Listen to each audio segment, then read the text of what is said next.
This is the Politics of Everything, and I'm your host, Amber Daines. Welcome to the podcast where we want to discuss the politics of everything, from money to motherhood, nutrition to narcissism, startups to secularism, the environment to equality, and much more. Our guests are experts in their field or topic of choice, even if you've not yet heard their name. This is a bipartisan podcast, so while we love exploring varied views and get a buzz from a healthy debate, by no means is this a one-sided forum for any one political view. So please listen up and enjoy the politics of everything. Today's guest, Taryn Williams, is one of Australia's most prolific entrepreneurs in the tech startup and media industry. She's the CEO and founder of the RightFit and Wink Models. With over 15 years' experience in the world of modelling, media and advertising, Taryn is an industry game changer and someone who has pushed the disrupt button even on her own business. The RightFit is Taryn's online influencer and talent platform used by major advertising agencies and brands to find the best and brightest talent for their jobs. Brands using the platform include Toyota, Menelog and LG. While Taryn continues to oversee the Wink model operation, her focus is firmly set on building the RightFit into a global platform that will transform the creative industry and the talent that work within it. She's a regular presenter and commentator on the tech industry, entrepreneurialism and business, and sits on 2 boards. She's got a string of awards and accolades, including being named a finalist in the B&T Hot 30 Under 30, B&T Women in Media, Smart Company 30 Under 30, and Australian Institute of Management and Women's Agenda Emerging Entrepreneur of the Year. I'm so delighted to enlighten myself and put you all in the spotlight as we chat to her about the politics of influencers. Good morning, Taryn. Good morning. Thank you for the intro. What an introduction. How have you fitted all that into your young career? Oh, God, I wish I could say I was young. I'm exhausted listening to you say it. I was going to say you must have started working when you were 12. So going back into your childhood, growing up, did you always want to be in business or did you have a different dream as a kid growing up? Oh, look, I don't think anyone really knows when they're a kid what they're going to be. I mean, people always ask, whether entrepreneurs are born or made. And I guess I always lived pretty unconventionally and was pretty happy to challenge the status quo from a really young age. So I think for me, I probably wasn't going to have a traditional 9-to-5 job. So, yeah, look, I don't think I personally set out to run my own business and start an agency at such a young age, but here we are. Absolutely. So I'm going to ask the question you've probably been asked a million times before, but I don't know this and many listeners won't. How did you actually break into modelling and what did you discover about the industry that then led you to set up Wink Models, which was your own agency over 11 years ago with just 30K behind you? What was sort of that transition period for you? Yeah, I started modelling myself when I was about 15 and really, really loved the industry. Obviously, it afforded me some amazing opportunities. I got to travel the world and work with amazing, talented, creative people and a lot of opportunities. Were you discovered at the shopping mall, like, Kate Moss or something, or was it a bit more sort of formalised than that? I had a friend who was modelling and her agent sort of spotted me and said, look, bring your girlfriend in. I think. Oh, nice. Yeah. And so from there, I obviously got to do some pretty incredible things and it really did make me incredibly grateful for the opportunity, but there was a lot of things that was sort of could be done better, shall we say. So a lot of inefficiencies and inequalities in how the industry worked and models didn't get paid on time and frequently at all. And there was a lot of sort of negative aspects to the industry that really didn't make sense to me. It was highly unregulated, obviously. And as a young person, you don't really have a lot of power to sort of fight these things. So blissful naivety of a 21-year-old, I was like, right, I'm going to start my own agency and treat everyone with decency and respect and really be on both parties' sides. So really for our clients, making sure that they were having a great experience and that they knew we were on their team to get a great outcome. And then for our talent, making sure that they felt supported and that they were paid on time. So we paid all of our models within 7 days, which we still do to this day. So obviously learned a lot about cash flow management very, very quickly. Going on to the topic of influencers, how do you define an influencer for someone who doesn't know? And can anybody with a specialist expertise become one, or do you need to be like a Kardashian with like 50 billion followers? What's your sort of definition of an influencer? There is this really preconceived idea that influencers are only on social platforms and within that only on specific social platforms like Instagram or Snapchat or YouTube. But influencers are really so much more than that. I mean, it's really anyone who's got the power to affect decisions of others. So that can be a journalist, it could be a professional athlete, it might be someone with a niche specialist skill like a doctor. So anyone with that sort of authority and knowledge that's got a trusted relationship with their audience. So whether that's face-to-face or whether that is on a social channel, whether that's LinkedIn, long-form blog content. So it's sort of thinking about influencers a little bit more holistically, perhaps, than just, I guess, the general idea that they're, yes, gorgeous people with lots and lots of followers on a particular channel. Absolutely. And I think perhaps you're helping to redefine that in some ways, because I think when influencers first came out, it was definitely the former. You know, it was people with lots of followers who had a bang and bod and lots of opportunities to show off some products. So I think it's great that the industry is evolving and probably being taken a little bit more seriously perhaps by brands, which is what the right fit is all about.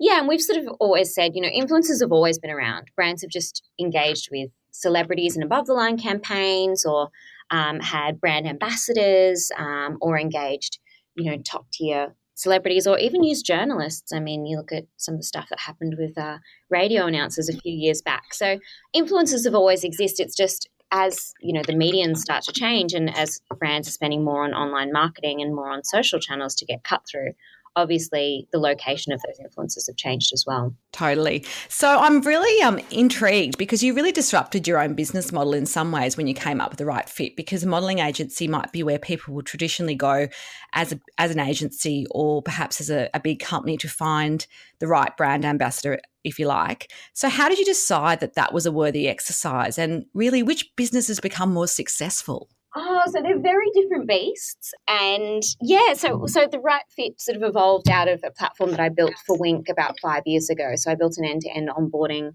calendar management and payroll integration software because we have 650 models at Wink Australia-wide. So managing those people on a day-to-day basis and allowing that business to scale really needed some sort of infrastructure, and there wasn't anything available off the shelf. So I built a custom system that just really allowed us to streamline the sort of management of our talent and their castings and bookings and their payments in a really efficient and streamlined way. And I just really loved building a tech platform. I really enjoyed solving business problems using technology. So I got to the end of that build, and it was sort of while our industry was ripe for disruption. You know, there was this move towards smaller bits of digital snackable content and brands needing to feed these always on social channels. And that sort of meant that there was a real need for people to be able to find and engage with different types of talent as well. So, you know, whether that might be My Kitchen Rules contestants or it might be drone videographers. So I really thought that there was an opportunity if we could safely and streamline that process for brands and for talent to be able to find all of the creative needs their talent might have in one place. So you can now find models and actors and photographers and videographers and bloggers and content creators all in one place at the Right Fit to really create the volume of content that brands need these days. And so, of course, you've had to skill up in the tech side of the business more than ever. How have you found the best way to do this if it's not your background? Like, what's been some of your hacks to kind of make this happen? Is it about getting the right people, about knowing enough yourself? How have you really done this? Yeah, and look, it's definitely an intimidating process, of course, for a non-technical founder. Surrounding yourself with great people, I think, is the key. I've got an amazing mentor who's really been instrumental in helping me build a really, really great team. And then, of course, trying to upskill yourself as quickly as possible. I've done, you know, hundreds of courses at Academy XI and General Assembly and hours of reading online and, you know, short courses on the internet as well to just make sure that I'm making informed decisions. You know, it is a tech business at its heart. So I need to make sure as the CEO that I'm, you know, understanding, and also that, you know, my time is best spent. You know, there's no point in me going and learning how to code today. That's not the best use of my skills, but being able to make informed decisions and being able to hire people that can do those things and understanding basic system architecture and things like that, I think is really important.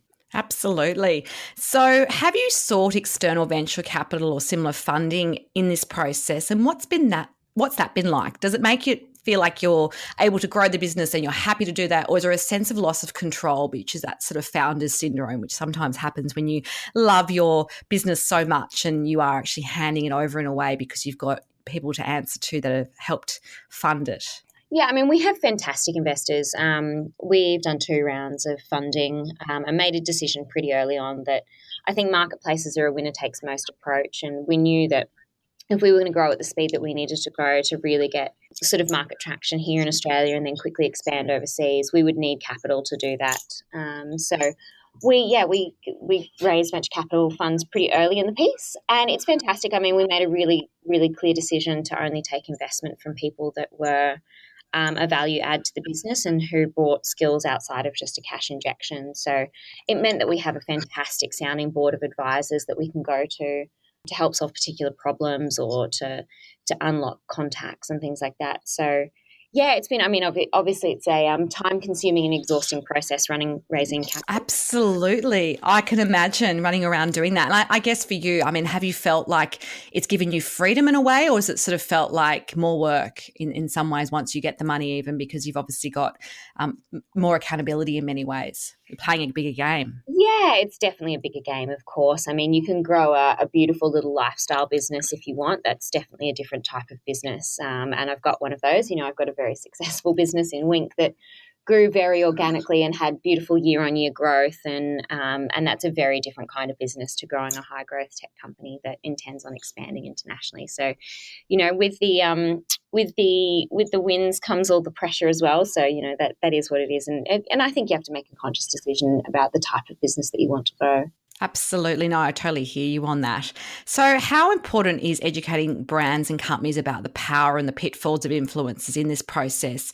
And maybe can you give us a little example of when it's proven to be a challenge and how you've pushed ahead with maybe a bigger company who this is their first rodeo, if you like, with influencers, and you're kind of teaching them how different it might be to a traditional campaign?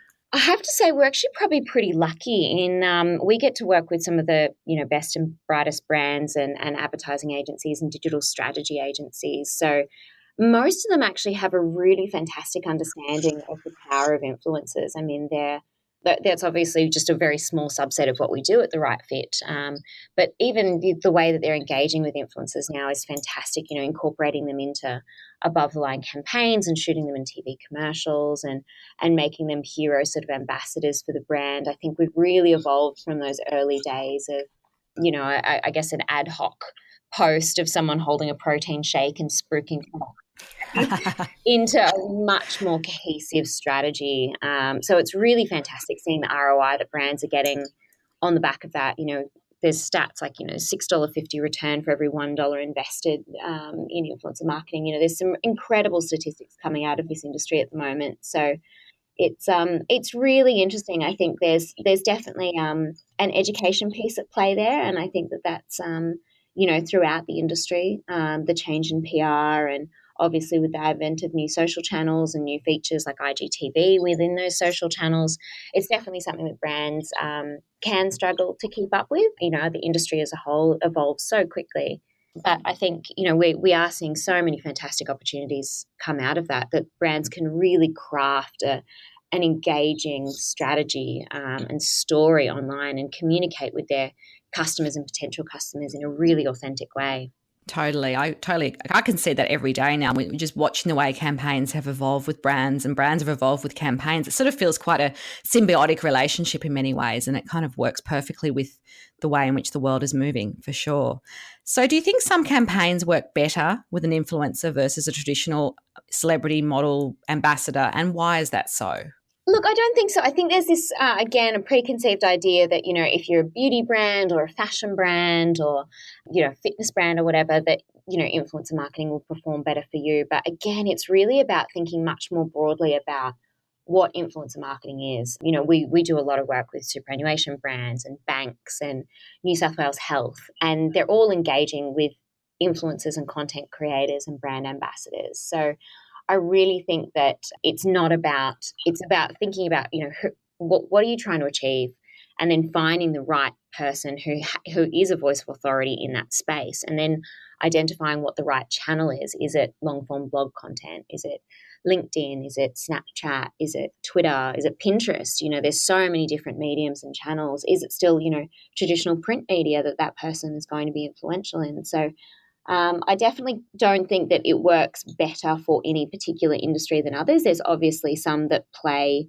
to more visual channels like Instagram, and some that perform better in longer form blog content, or if you're a B2B decision maker that you're trying to target, then potentially it's LinkedIn or something like that. So I think it's just about identifying, and that goes with not just with influencer marketing, but should be the first port of call for any advertising before you take on any sort of marketing tactic, is what are you actually trying to achieve, and who are you trying to speak to, and how can you add relevance to their life.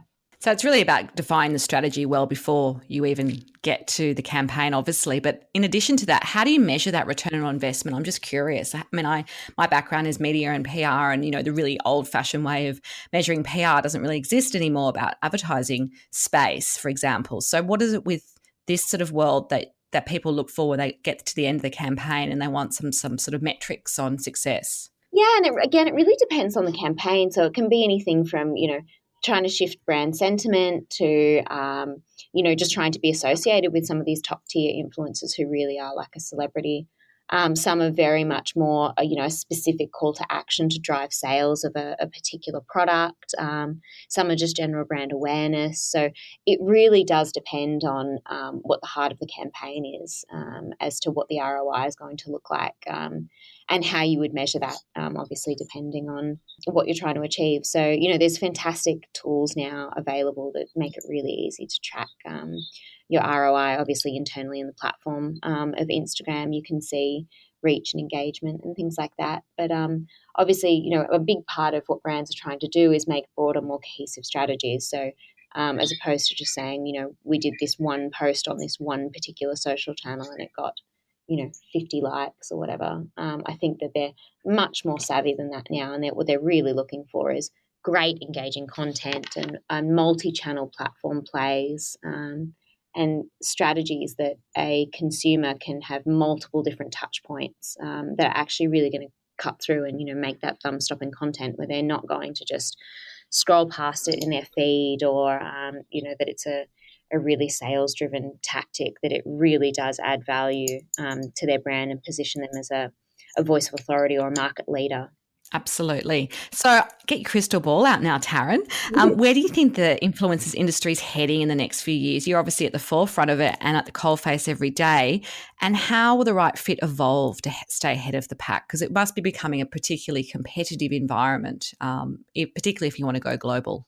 Yeah, I mean, and influencers is just such a small subset of what we do at The Right Fit. I mean, obviously we have everything from celebrities to makeup artists to long-form content creators and videographers and actors. So, and what we see as brands engaging with influencers as part of that broader strategy approach. So we're not, I suppose, a pure play influencer platform at heart. And the platform is around a social backbone. So even if you are engaging a photographer, you can see their social reach. And we do see that, we see a number of brands finding that more and more important when they're engaging with makeup artists and photographers as part of their campaign. They want to know that. Oh, isn't that interesting? Yeah, I find that fascinating, that little nuance, that the fact that the people, if you like, who are a little bit more behind the scenes are just as important. Yeah, definitely. And I completely understand it from a brand's perspective, and that, if they can unlock these sort of additional eyeballs, and also that person has obviously built a trusted audience in that space. So it sort of gives reassurance to a brand that, okay, well, if these people like and follow this person because they are a voice of authority in fashion photography, then they're going to add some kudos to my brand, and they also must know what is relevant to target the type of people that we're trying to speak to. So I do think that that's really interesting. What do I think is going to happen next? I mean, I think there's obviously going to be new social platforms, and I think obviously so many new features within those social platforms. So I think it will be interesting to see how brands approach IGTV in Australia. I think there's a few doing it well, and I think that's another channel for brands to really unlock long-form storytelling and build a really trusted relationship with their potential consumers. So I think that'll be really interesting. Yeah, I just think there's so many exciting ways that brands can approach this. I mean, Pinterest is incredibly powerful. We probably don't see many brands engaging with that in Australia. We do see quite a few doing podcasts now, which again are really another lovely way to tell long-form stories. So look, I think it's going to continue to evolve and adapt. I think as these platforms make changes as well. So obviously with everything that happened with Facebook and Cambridge Analytica, I think, there's going to be brands that are trying to find new ways to work with these platforms to make sure that they're having authentic conversations. So yeah, I think it's going to continue to evolve. It's obviously such a fresh and new, market. So I think change is always good. I think it will be exciting, and I think it will be exciting to see how content creators sort of adapt as well. Absolutely. It sounds like the future is bright anyway, which is always a good thing. So who have been your most special mentors? You mentioned you have one that you regularly meet with, but sometimes there are people along this journey who particularly stand out and they're not always well known. Who are they, and what have they taught you about success and life? Oh gosh, yeah, I'm really fortunate that I've had, so many different mentors over the years, and people that have just really shaped my journey. I'm also a big one for putting my hand up and admitting the things that I don't know and asking for help. And I think that really does make a difference. I think if you're willing to sort of reach out to someone cold and say, look, I've seen what you do and I really admire your journey, and can I have, 15 minutes of your time to grab a quick coffee and pick your brain on something? I think it really does unlock people that can help your journey and get you there quicker and save you from sort of making some of the same mistakes that they've made along the way. So, I mean, gosh, I've got so many different people from different skill sets and backgrounds, from people that I work with day to day in the business and, my GM at Wink who teaches me things every day, through to my publicist, through to people who I sit on boards with who, just can unlock particular problems that, can really shift your way of thinking about something. So, and these shift and change over time as well as you're, unlocking different problems. Absolutely. That's important to know who you need when, and when that sort of relationship may in fact need to sort of wind up, or that formal mentoring might need to sort of transition into something else. Yes, definitely. So final question, final takeaway. What's your best tip for anyone out there wanting to embrace the politics of influencers? Gosh, I think probably sit down first and foremost and work out what you're trying to achieve, and then which type of channel and which type of influencer is going to be most suitable for the type of campaign that you want to run. So before you get into this idea of looking for someone with a particular number of followers or a particular engagement rate or anything like that, really stop and think about how you can build a great strategy, hopefully, across a multi-channel platform approach. And how are you going to do that with someone who either works across all platforms or breaking that down into subsets of people that work on individual platforms? And then, how are you going to track the ROI? What is it that you're trying to achieve? Is it, positive brand sentiment? Is it brand awareness? Is it promoting new products or features or services? Because then you can make a really informed decision, and you can also brief the influencer really clearly once you get to that point. It's really hard for an influencer to add value to your brand if they don't know what it is that you're trying to achieve. And they obviously have spent a lot of time in creating and curating their audience and their channels. So I think working with them in a really cohesive way to find nice and natural stories within that, instead of it being this sort of contrived campaign with forced messaging. Work with them collaboratively to find an angle that's going to be mutually beneficial for both of you. That sounds awesome. I've learnt so much today, Taryn. If you do want to connect further with Taryn Williams and The Right Fit, there will be some details on our show notes. Until next time, keep well. Thanks for listening today. If you've enjoyed the politics of everything, we thrive on feedback. So please add a short review and share the podcast with your network and your friends and family. I'm also always on the hunt for fabulous new guests. So if you've got a view to share and an idea how to get our listeners excited, please email me at amber@bespokecomms, that's BESPOKECOMMS.com.au, and we'll be sure to get back to you. Until next time.